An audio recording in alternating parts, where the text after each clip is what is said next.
ಶ್ರೀ ಗುರುಭ್ಯೋ ನಮಃ. ಹರಿ ಓಂ. ನನ್ನ ಆತ್ಮೀಯ ಕನ್ಯಾ ರಾಶಿಯ ವೀಕ್ಷಕರಿಗೆ ಹಾರ್ದಿಕವಾದಂತಹ ಸ್ವಾಗತ. ವೀಕ್ಷಕರೇ, ಏಪ್ರಿಲ್ ತಿಂಗಳಲ್ಲಿ ಕನ್ಯಾ ರಾಶಿಯವರಿಗೆ ಗ್ರಹಗಳ ಬಲಾಬಲ ಯಾವ ರೀತಿಯಾಗಿರುತ್ತೆ ಅಂತ ಅನ್ನೋದನ್ನ ತಿಳ್ಕೊಳ್ತೇವೆ. ನೋಡಿ, ಈ ಏಪ್ರಿಲ್ ತಿಂಗಳಲ್ಲಿ ಶುಕ್ರ ಮತ್ತು ರವಿ ಎರಡು ಗ್ರಹಗಳು ಕನ್ಯಾ ರಾಶಿಗೆ ಅನುಕೂಲಕರವಾಗಿವೆ. ಅದನ್ನ ಬಿಟ್ರೆ ಗುರು, ಕುಜ ಮತ್ತು ಶನಿ, ರಾಹುಗಳು ವಿಶೇಷವಾಗಿ ನಿಮಗೆ ಒಳ್ಳೆಯ ಫಲವನ್ನ ಕೊಡೋದಿಲ್ಲ, ಜಾಸ್ತಿಯಾಗಿ ಅಶುಭ ಫಲವನ್ನ ಕೊಡುತ್ತೆ. ಅದರಲ್ಲೂ ವಿಶೇಷವಾಗಿ ಗುರು ಅಷ್ಟಮ ಸ್ಥಾನದಲ್ಲಿರೋದ್ರಿಂದ ಇನ್ನು ಒಂದು ತಿಂಗಳು ಮಾತ್ರ, ಅದಾದ ನಂತರ 9ನೇ ಮನೆಗೆ ಗುರು ಬರ್ತಾನೆ. ಇಷ್ಟು ದಿವಸದವರೆಗೆ ಇರುವಂತಹ ಎಲ್ಲ ತೊಂದರೆ ಕಡಿಮೆ ಆಗ್ತಾ ಬರ್ತಾ ಇದೆ. ಇನ್ನು ಸ್ವಲ್ಪ ಒಂದು ತಿಂಗಳು ಮಾತ್ರ ನೀವು ವೇಟ್ ಮಾಡಲಿಕ್ಕೆ ಸಾಕು. ಸೊ ಹಾಗಾಗಿ ಈ ಅಷ್ಟಮ ಗುರುವಿನ ಒಂದು ಪರಿಣಾಮದಿಂದ ಈಗಾಗಲೇ ನೀವು ಸಾಕಷ್ಟು ಆರೋಗ್ಯಕ್ಕೆ ಸಂಬಂಧಪಟ್ಟಂತಹದ್ದು, ಮಾನಸಿಕ ರೋಗಕ್ಕೆ ಸಂಬಂಧಪಟ್ಟಂತಹ ಅನೇಕ ಪ್ರಕಾರದ ತೊಂದರೆಯನ್ನ ನೀವು ಈಗಾಗಲೇ ಅನುಭವಿಸಿದ್ದೀರಾ. ಅದು ಕೂಡ ಇನ್ನೂ ಒಂದು ತಿಂಗಳ ಮಟ್ಟಿಗೆ ಮುಂದುವರಿತು. ಸ್ವಲ್ಪ ದಿವಸ ಕಳೆದ ನಂತರ ನಿಮಗೆ 9ನೇ ಗುರುವಿನಿಂದ ಒಂದು ಒಳ್ಳೆಯ ಸಂತೋಷದ ವಾತಾವರಣ, ಆರೋಗ್ಯದಲ್ಲೂ ಕೂಡ ಸುಧಾರಣೆಯನ್ನು ನೀವು ಕಾಣ್ತೀರಾ. ಮನಸ್ಸಿಗೆ ನೆಮ್ಮದಿ ಖಂಡಿತವಾಗಿಯೂ ಇರುತ್ತೆ. ಹಣಕಾಸಿನ ಪರಿಸ್ಥಿತಿಯಲ್ಲಿ ಯಾವುದೇ ರೀತಿಯ ತೊಂದರೆ ನಿಮಗೆ ಈ ಏಪ್ರಿಲ್ ತಿಂಗಳಲ್ಲಿ ಕಾಣಿಸೋದಿಲ್ಲ. ಉದ್ಯೋಗ ಒಂದು ಸ್ವಲ್ಪ ಮಟ್ಟಿಗೆ ಮಧ್ಯಮವಾಗಿರುವಂತಹ ಕಾಲ.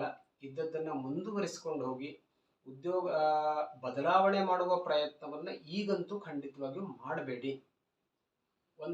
ನಾನು ಹೇಳಿದ್ನಲ್ಲ, ಸ್ವಲ್ಪ ಒಂದು ತಿಂಗಳು 2 ತಿಂಗಳು ವೇಟ್ ಮಾಡಿಬಿಟ್ಟು ಆಮೇಲೆ ನೀವು ಯಾವುದೇ ನಿರ್ಧಾರವನ್ನ ತೆಗೆದುಕೊಳ್ಳಿ.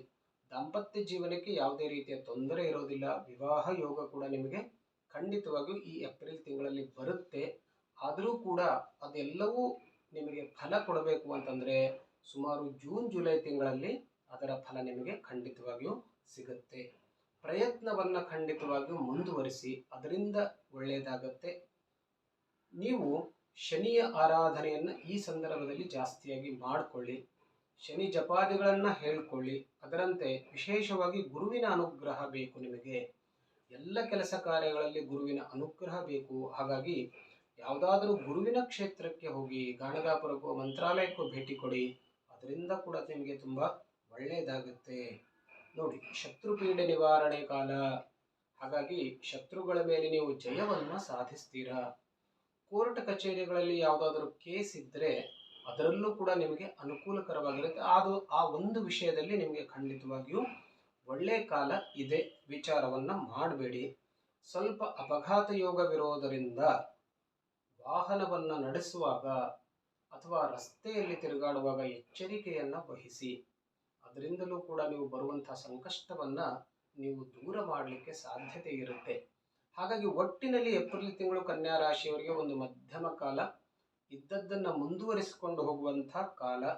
ಇಲ್ಲಿ ಹೇಳಿದ್ನಲ್ಲ ನಾನು, ಒಂದು ಶನಿ ಮತ್ತು ಒಂದು ಗುರು ಮತ್ತು ಕುಜ, ಈ 3 ಗ್ರಹಗಳ ಉಪಾಸನೆಯನ್ನ ಮಾಡಿಕೊಂಡಿದ್ದಾದ್ರೆ ಯಾವುದೇ ರೀತಿಯ ಕೆಟ್ಟ ಪರಿಣಾಮವನ್ನ ನೀವು ಖಂಡಿತವಾಗಿಯೂ ಕಡಿಮೆ ಮಾಡಿಕೊಳ್ಳಿಕ್ಕೆ ಸಾಧ್ಯತೆ ಇರುತ್ತೆ.